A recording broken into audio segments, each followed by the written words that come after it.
So I decided to share this bit of ridiculousness with y'all.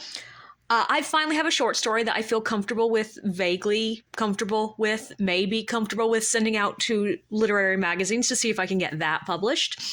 Though, of course, I think it needs one more round of edits, because doesn't everything always need one more round of edits? But I was looking into how to format it and like what cover letter and all that sort of stuff I'm going to need to send out with it. And like, is this the same as a query letter for a book? It can't be, because query letters for books are, a full page. And that's usually for like hundreds of thousands of words, whereas short stories are generally a lot shorter than that. This one is about 9,000 words, and it turns out it's too long for a lot of literary magazines.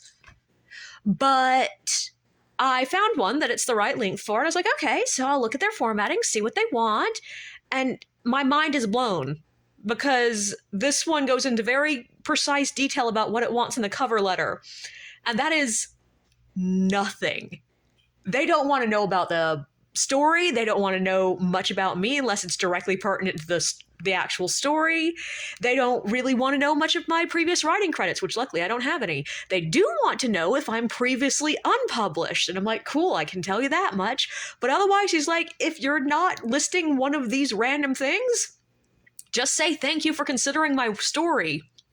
And I'm just sitting here going, that can't be it. That cannot be it. That cannot be it. There has to be something else in this page. That's not a letter, that's a sentence.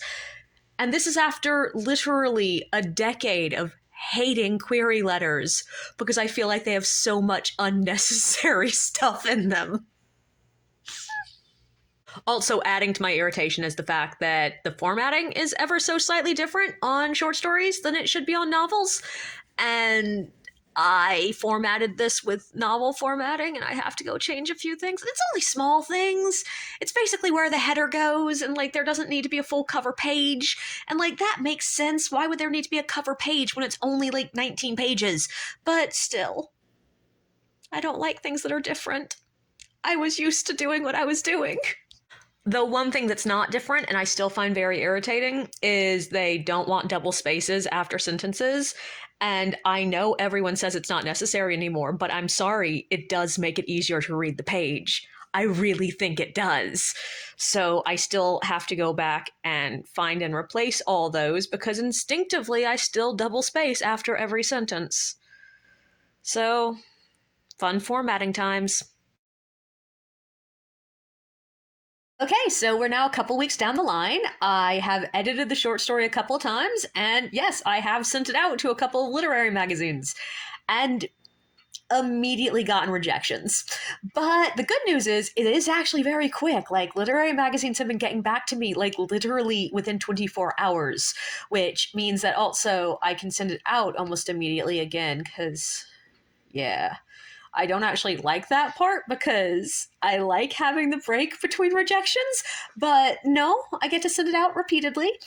I actually have decided to go out and take a break and let a friend of mine read it because the good thing about the literary magazines is they've been very good about offering criticism, but one of the critiques left me a little bit unsure about the story entirely because the critique basically said that not much happens in the first 7 pages.